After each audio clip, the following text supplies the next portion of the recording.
Continuous effort, not strength or intelligence, is the key to unlocking our potential. Who said that? Winston Churchill. My friends, our continuous effort each and every day is 10 to 15 minutes. I say this every day. I mean it every day. You can learn to do this, and you learn by doing this. Let's jump into these charts. Stocks are down, bonds, Bitcoin, and gold are up. Let's jump first into the S&P 500. We see a week underway. We are sitting right there on that trend line on the weekly chart with our small spinning top. You can look at how little volume we have so far this week, and you can see these last few two-day candles where we popped up last Thursday, Friday. Then you can, we're going all the way back to the 16th. Then last Monday, Tuesday, then you can see the Wednesday, Thursday, and the Friday, Tuesday, where we had the spinning tops, or really dojis there. And then, of course, the Wednesday, Thursday down candle pushing through that weekly trend line. You can see 2 days of constant down movement. That is for Wednesday and Thursday on the half day, pushing through the weekly trend line. So we do see some weakening. It's not backed, though, by any resolve with lots of volume. So again, not giving us anything to really pull a trigger on a down trade on. Of course, this movement can take us out of our up trade, but again, not a down trigger at this point. Now we go back to the NASDAQ 100. It is stronger. It is down more for the day, 1.07%. We just have this one red spinning top, which is, of course, enough to have you pull that trade. You could have already hit your one-time ATR, taken that profit, and then held on till you started seeing things start to crank back on this latest two-day candle, where it's been going down for 2 days, locking in even more profit, or again, continuing to let it ride. Depends on what?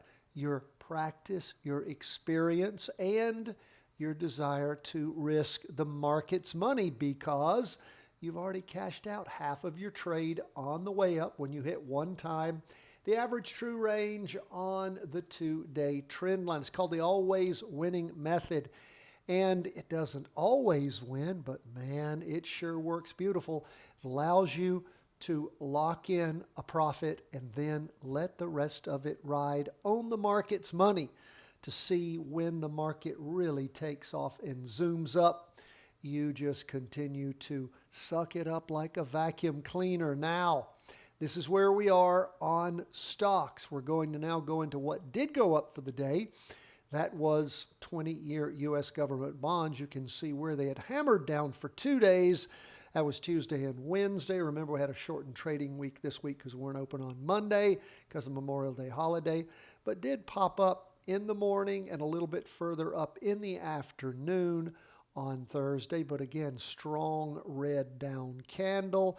Not quite average volume there. You can see the volume we do have, though, in this week as we move toward the end. Will we get to average volume on this red spinning top? Don't know, but we will pay attention to that. You know, we've been a bit ambivalent with bonds because we didn't have any kind of volume to help us in finding a down move. Now, gold is pulling back, of course, since doing what? Bouncing off this ceiling that we have located here, where it moved up to the high that it moved up to back on the week beginning the 8th of April. It did the same thing last week, the week beginning the 20th of May, and has moved over from it. So again, not a lot of volume to back this up. Haven't had average volume even for several weeks. Got to go all the way back to the 29th of April. Again, not a lot helping us out in gold, just a little bit up, 0.19%. Now, Bitcoin rebounding a little bit. You can see where it's holding off, piercing the weekly trend line on both the half day, the 195-minute chart, and the 2-day. We have a green spinning top right there. As you look at the volume, you can tell that we're not even anywhere close to average. That's what this gray dash is here.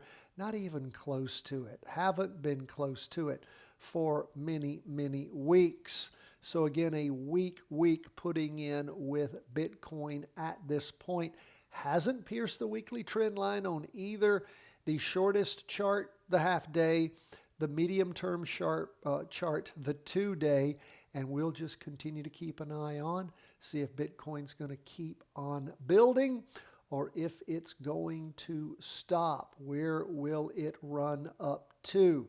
Will we find a ceiling somewhere around the 83.36 mark? We'll pay close attention. That's where we are as we end the day. By the way, Patreon members I've already posted on the Patreon page your weekly vertical crossovers. Believe we had 15 for the week.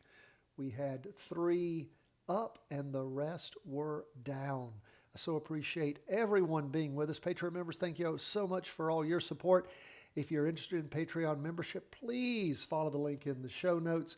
Go to the Patreon page, check things out. Patreon members, always remember everything we do for you, we do post on the Patreon page. I'll also be emailing you links to Charting Cryptos, Commodities, and Currencies, which will be released to everyone tomorrow, 3-wave trades, and the weekly vertical crossovers. If you don't see that email, always remember everything's also at the Patreon page. God bless, my friends. All the best from the whole team at Charting Wealth World Headquarters.